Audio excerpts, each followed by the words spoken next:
Well, it's that time of the month again, time I know that many of you have eagerly been biting your nails in anticipation for, as later today, the latest episode of Telltale games Sam & Max The Devil's Playhouse is released on Telltale.com and Steam for the PC and Mac or the PlayStation Network. If you haven't checked out my review of the first 3 episodes, you'll want to do that first. Otherwise, let's jump right in for a quick review. Here's Beyond the Alley of the Dolls.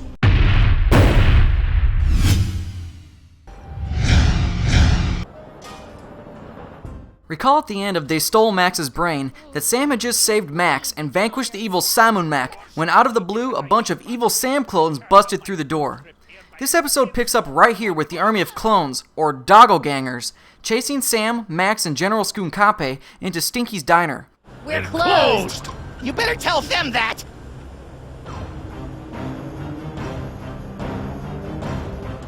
Of course, you've got to find a way to escape these clones as they wreak havoc across the city, but you've also got to find out who created them, what their motives are, and what you can do to stop them.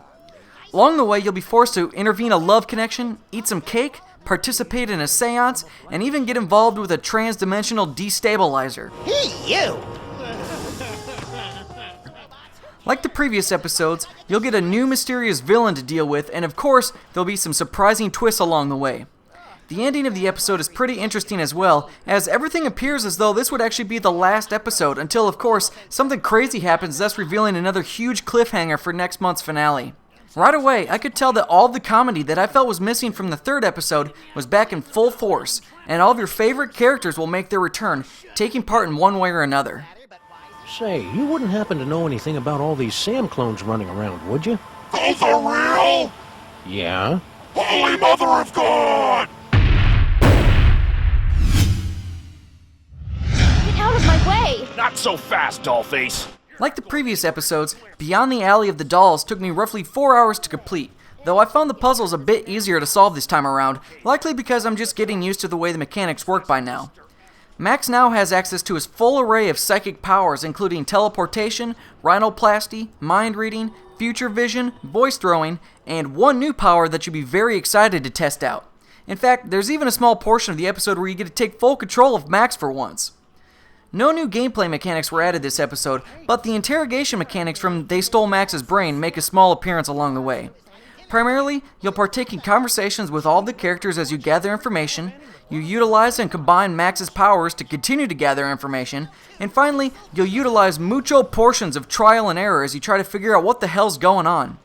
You should be able to complete several objectives in any order you want until everything finally comes together at the end. So while there isn't anything new as far as gameplay mechanics are concerned with this episode, you'll be so preoccupied with combining everything from the previous episodes that you won't have time to even be concerned. This episode was great and extremely fun.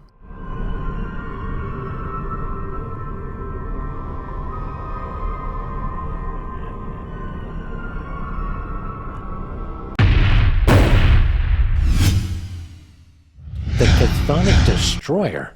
Is it pointy? Most of your favorite characters from the previous episodes will return, giving you a variety of wonderful voice actors to listen to, and you'll be introduced to 2 or 3 new characters, all with equally hilarious dialogues and tons of funny pop culture references, more so than I've seen yet.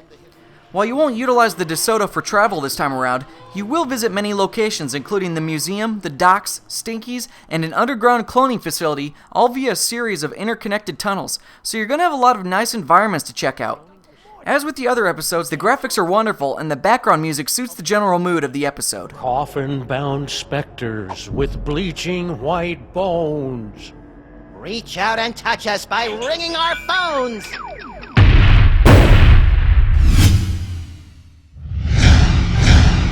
I didn't feel that They Stole Max's Brain was as good of an episode as the previous 2, so I'm glad that Telltale triumphantly redeemed themselves with Beyond the Alley of the Dolls.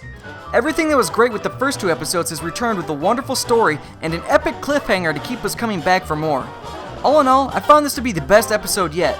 There's a variety of gameplay mechanics and puzzles to solve, and the story is entertaining and filled with hilarious comedy. The difficulty is spot on for the game length, giving you great dollar per hour of gameplay ratio. How many of you actually follow these Telltale games and eagerly wait for the new release each month? If you don't, you absolutely should be. Leave your questions and comments below. Check out the full write-up, screenshots, and gameplay footage over at ZeitgeistGameReview.com. Stay up to date by following me on Twitter, and check out my other channel, Zeitgeist Other, for gameplay footage. Don't forget to subscribe and press the thumbs up button. Thanks for watching.